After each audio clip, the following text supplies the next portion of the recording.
Oke guys, welcome back to Crypto Indonesia bersama gue Toshi, di mana kita akan membahas segala sesuatu yang berhubungan dengan cryptocurrency dan blockchain.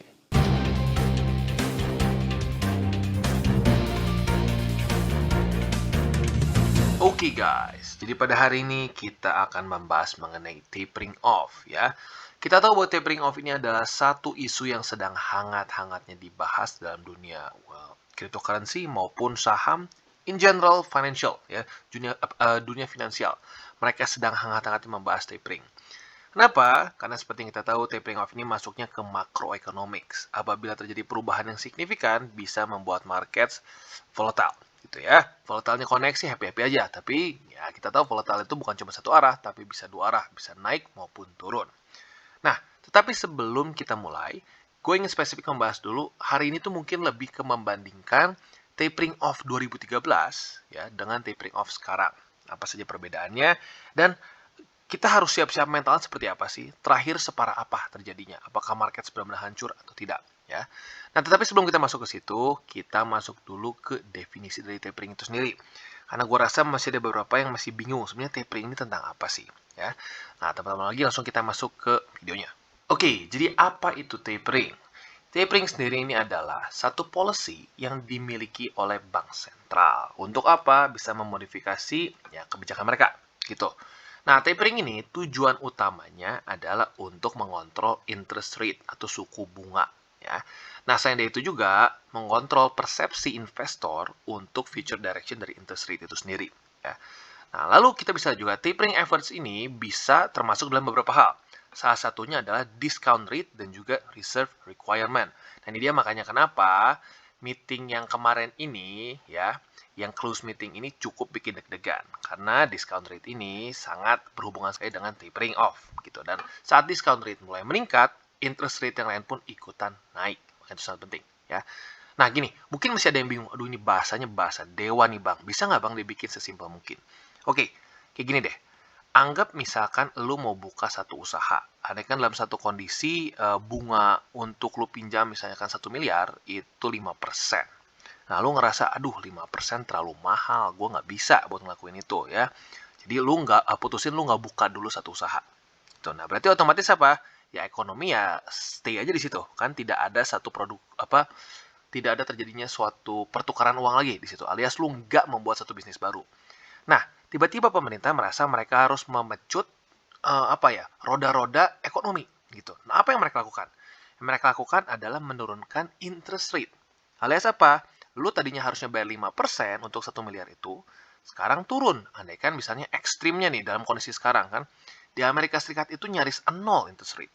Berarti anggap misalkan lu tadinya 5%, jadi cuma perlu bayar 1%. Apa yang terjadi? Orang yang tadinya mau pinjam 1 miliar itu, yang sebelumnya merasa bahwa, aduh kayaknya gue nggak bisa deh dengan bunga 5%, kayaknya nggak masuk otak, resikonya terlalu tinggi.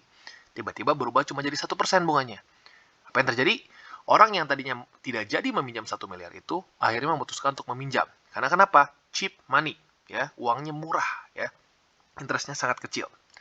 Nah, jadi itu yang terjadi. Makanya kenapa banyak orang yang meminjam uang untuk melakukan segala macam, ya bisa bisnis, bisa lain-lain.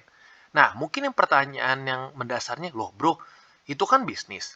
Terus apa hubungannya sama orang-orang yang trading? Nah, ini dia. Trading seringkali digunakan dengan apa? Dengan hutang. Ya, alias mereka menggunakan ya uang yang ada interestnya. Nah, berarti apa? Saat mereka melihat, oh interest rate rendah, berarti gue bisa buka posisi. Nah, itu dia yang terjadi dalam markets. Tentunya dari ya investor-investor retailer seperti kita, maupun ya para mungkin disebutnya the big guys gitu ya, para bandar ini. Mereka juga melakukan hal yang sama tetapi dengan skill yang jauh lebih besar. Nah, sekarang kebayang nggak tiba-tiba ya tadinya bunganya cuma 1% nih, andaikan ya kita ini buat contoh aja biar gampang ya, misalkan setahun 1% gitu. Tiba-tiba mau dinaikin rencananya jadi 2% atau dalam 3% gitu. Nah, basically itu yang terjadi saat tapering off gitu. Nah, kebayang bagi lu yang punya posisi misalkan nih, lu punya posisi, tiba-tiba bunga lu jadi jauh lebih tinggi. Apa yang terjadi? Nah, seringkali orang menutup posisi mereka. Bisa macam-macam. Bisa saham, bisa kripto, bisa berbagai macam aset lain. Gitu. Nah, itu penyebabnya kenapa saat terjadi tapering off, ya, markets cenderung bergejolak. ya, bergejolak. Bisa naik, bisa turun. Rata-rata lebih seringnya turun. Nah, jadi kurang lebih itu dia gambarannya kenapa tapering off ini bisa mempengaruhi markets dari kripto, saham, bahkan ya sampai bisnis yang mungkin lebih tradisional. Oke, jadi tadi gue harap kalian sudah dapat gambaran super simpelnya mengenai kenapa tapering off itu bisa berpengaruh terhadap markets. Bukan hanya kripto saja, bisa saham, bisa properti, dan lain-lain. Ya. Nah, sekarang kita akan lihat nih, apa pengaruh tapering 2013 sampai 2015 ke ekonomi Indonesia. Tapi ternyata tapering di 2013 sampai 2015 menyebabkan dolar dari harga 9.700 itu meningkat sampai 14.700. Ya, kita langsung masuk ke beritanya. Nah, jadi inflasi di Amerika Serikat dikatakan sudah mencapai target dan pemulihan pasar tenaga kerja pun juga hampir sesuai ekspektasi, membuat mayoritas anggota dewan memilih tapering di tahun ini. Nah, untuk visualisasinya adalah seperti ini. Kalian pasti sering lihat memes ini ya. Meme di mana Jerome Powell, yaitu adalah chairman dari The Fed, sedang ngeprint uang. Gitu. Nah, sebenarnya ngeprint uang ini tuh gimana sih? Apakah dia ngeprint terus bagi-bagi ke rakyat? Enggak gitu cara kerjanya ya. Jadi the Fed itu sebenarnya membeli hutang negara atau government bonds. Nah, government bonds ini memberikan memberikan purchasing power gitu atau memberikan satu uang yang bisa dibagikan terhadap rakyat. Nah, makanya di Amerika Serikat ada stimulus. Dulu kan bisa sampai $1.000 something, lalu ada bantuan juga buat yang kurang mampu secara makanan dan lain-lain. Di Indonesia juga ada, tapi yang terakhir itu kasusnya korupsi ya. Jadi ya kurang lebih seperti itu. Secara quantitative easing. Nah, kebayang tadinya ngeprint seperti ini nih ya. Jadi visualisasinya dia ngeprint duit. Nah, lalu saat tapering yang terjadi adalah tadinya ngeprint jadi stop. Nah, berarti apa yang terjadi? Yang terjadi adalah dolar akan menguat. Maka dari itu, kenapa di 2013 sampai 2015 tadinya dolar di bawah 10.000 sampai akhirnya jadi nyaris 15.000 ya. Nah, lalu selanjutnya kita bisa juga jika berkaca dari 2013 hingga 2015 saat pengumuman tapering, lalu kemudian tapering dilakukan dan pasca tapering, rupiah itu merosot sampai 50%. Tuh. Tidak sampai di situ saja. Setelah QE berakhir atau quantitative easing berakhir, muncul wacana normalisasi alias kenaikan suku bunga The Fed. Nah, mirip-mirip seperti sekarang nih. Jadi dulu sudah pernah terjadi, sekarang terjadi lagi. Yang membuat dolar AS terus berjaya hingga akhir 2015. Saat suku bunga acuan akhirnya dinaikkan 25 basis poin menjadi 0,5. Gitu. Nah, jadi ini dia satu situasi yang sedang kita hadapi lagi untuk kedua kalinya ya. Jadi ya minimal dari gua sadar lah ya. Kalau dulu lagi mungkin gua nggak terlalu inget lah. Yang gua inget zaman yang 2013-an. Di mana dolar luar biasa meningkat. Nah, ini yang kemungkinan bisa juga akan terjadi terhadap rupiah dan aset-aset lain. Gitu. Oke, jadi tadi kita sudah membahas apa saja. Yang pertama definisi dari tapering itu sendiri. Apa itu tapering, kenapa dia bisa mempengaruhi markets, dan lain-lainnya. Setelah dari itu kita juga membahas mengenai ya itu tapering ke against rupiah ya. Separah apa membuat dolar basically dari di bawah 10.000 sampai sekarang ya masih di atas 14 ribuan gitu. Nah, sekarang sesuai dengan channel kita ya cryptocurrency. Nah, untuk yang paling gampang kita lihat langsung dengan Bitcoin karena ya Bitcoin sudah ada sejak 2000. Ya, technically sih mulai ada chartnya sejak 2010 akhir. Mau lebih gampang 2011. Nah, jadi tentunya kita punya data terakhir saat waktu terjadi tapering. Ini dia, tapering di 2013. Nah, di zaman itu masih Ted atau Ben yang gue lupa namanya. Antara Ted atau Ben Bernanke. Nah, dia itu tentunya adalah predecessor dari Jerome Powell sekarang, ya.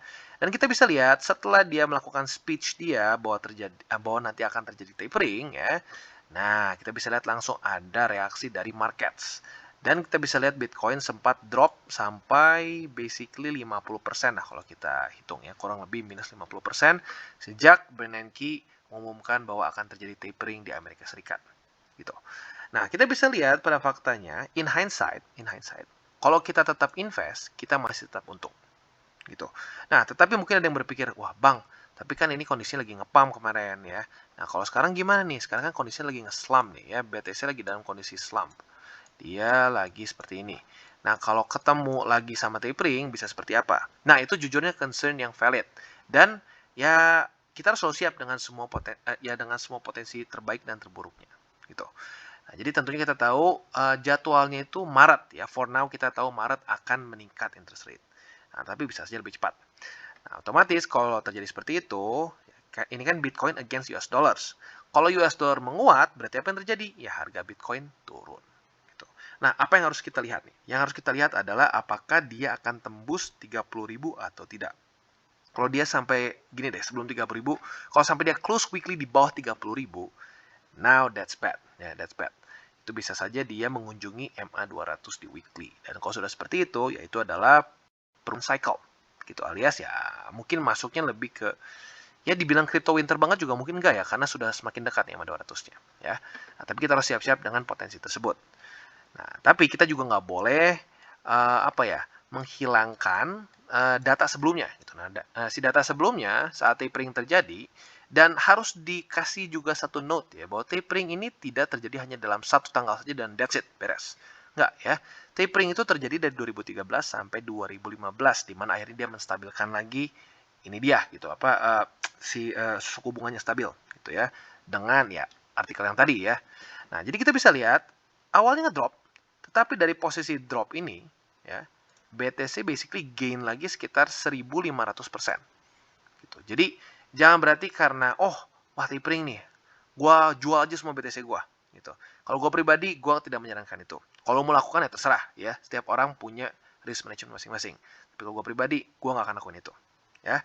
Karena kenapa, kita bisa lihat tapering 2013 itu dianggap lebih parah, akan lebih parah daripada sekarang gitu ya. Dimana Bernanke itu seingat gue sedikit dikritik mengenai cara dia merilis si data dari si tapering ini, sehingga membuat market turun gitu. Nanti kita akan bandingkan juga dengan S&P, Dow Jones, dan lain-lain ya. Nah, tapi intinya apa? Intinya diproyeksikan pada yang kali ini ya, si tapering kali ini tidak akan separah 2013. Nah, kalau kita lihat 2013 yang lebih parah saja Bitcoin tetap bisa recover, nah berarti ya menurut gue kurang bijak kalau sampai kita membuang semua kripto kita. Gitu ya. Oke, dan sekarang kita akan coba bandingkan dengan aset-aset lain. Yang pertama adalah emas, ya, sama-sama 20 Mei 2013. Setelah diumumkan, drop, ya, bahkan gold jauh lebih drop dibandingkan dengan yang lain-lain. Sampai 2015 terus-terusan turun, gitu. Lalu silver, ya, silver juga kurang lebih sama seperti gold, ya. Setelah diumumkan bahwa akan tapering, lanjut turun terus sampai 2015, bahkan sampai 2016 pun masih terus membuat lower low. Lalu selanjutnya kita ada S&P 500. Ini dulu dollar index ya. Nah, untuk dollar index ya jelas setelah dia mengumumkan tapering, sentimennya malah baik setelah itu ya sampai 2015, naik terus. Nah, untuk S&P 500 ya, kita bisa lihat setelah tapering mirip-mirip seperti BTC ya. Dia terjadi drop tentunya ya. Terjadi drop sebesar sampai 6%. Tetapi setelah itu dia recover dan basically kita tarik ya dari posisi sini, dari posisi terendah dia setelah tapering sampai di 2015 lah ya di sini, di mana tapering sudah dihentikan, di mana sudah stabil lah si suku bunganya, dia malah masih naik 35%. Gitu. Artinya apa? Stock market cenderung perform a lot better dibandingkan dengan emas dan silver. Gitu. Dan selanjutnya kita lihat lagi juga ada Dow Jones. Nah, untuk Dow Jones juga ceritanya mirip-mirip ya. Terjadi dump nggak? Yes, terjadi dump. Kita bisa lihat dumpnya juga not bad ya, lumayan berapa persen nih? Sekitar ya 5%-an juga kurang lebih. Tetapi setelah 5% itu, kalau kita tarik dari posisi terendah dia sampai 2015 ya, di mana tapering sudah ya mulai stabil lah gitu kesannya ya. Nah, kita bisa lihat itu masih ada gain sebesar 24%. Jadi artinya apa? Boleh nggak kita concern? Boleh. Ya, boleh nggak kita khawatir dan sedikit memikirkan mengenai risiko kita? Boleh. Tetapi jangan sampai terlalu over sehingga kita malah kehilangan kesempatan untuk bisa lanjut lagi ke atas. Gitu ya. Tapi baik lagi, ini bukan financial advice, jadi lu harus sesuaikan dengan portofolio sendiri dan risk ya manajemen lu masing-masing. Gitu. Gua di sini bukan untuk ngasih tahu lu harus ngelakuin apa, tapi gue memberikan pertimbangan buat lu. Gitu ya. Dan selanjutnya selain itu juga mungkin yang arguably yang paling memiliki korelasi dengan cryptocurrency market dan BTC adalah Nasdaq. Karena Nasdaq ini bisa dibilang adalah satu indeks yang dianggap risk on. Itu dimana kebanyakan dari Nasdaq ini adalah saham-saham dari perusahaan big tech. Nah, big tech ini seringkali dimasukkan ke dalam jenis saham yang lebih volatile gitu. Jadi makanya seringkali korelasi BTC dengan Nasdaq cukup tinggi. Dan kita bisa lihat semuanya sama, nggak ada yang kebal kok ya. Setelah terjadi tapering semuanya ngedump. Semua ngedump. Nah, kita bisa lihat kurang lebih 6%-an. Jadi kalau semua yang saham kurang lebih sekitar 6-5%-an. Tetapi kita bisa lihat lagi pada faktanya Nasdaq pun sama ya, setelah dia tapering, di sini ke 2015 itu dia masih ada gains yang luar biasa besar, masih bahkan lebih tinggi lagi, 40%-an sini. Jadi ya itu, makanya kenapa gue bilang gue nggak terlalu saranin buat kalian misalkan karena takut tapering jadi semua aset kalian dibuang gitu. Kalau seandainya lu pengen mengecilkan resiko, boleh saja kalian misalkan boleh ya bisa take profit atau cut loss some of your position, tapi kalau menurut gue pribadi jangan semua ya. Jadi kurang lebih seperti itu gambarannya dan perbandingannya dengan berbagai macam markets ya, mulai dari emas, silver, lalu ada Dow Jones juga, lalu S&P 500 dan lain-lain gitu. Oke, jadi itu dia gambaran dari tapering off ya. Kita sudah bahas dari berbagai macam aspeknya. Dari definisinya, kenapa dia bisa mempengaruhi markets, lalu mungkin gambaran sederhananya kenapa orang-orang jadi pada nutup posisi, dan lain-lain ya. Nah, mungkin yang lebih penting lagi adalah perbandingan dengan 2013. Nah, kita bisa lihat semua terdampak oleh tapering off 2013. Tetapi ya, rata-rata semua recover. Cuma 2 aja yang nggak recover paling ya, sampai 2015 beres, yaitu adalah emas dan silver. Makanya gue pribadi untuk metal berharga, gue cenderung nggak banyak pegang. Karena berdasarkan dari data-data sebelumnya, menurut gue performanya nggak terlalu baik selama 1 dekade ke belakang gitu.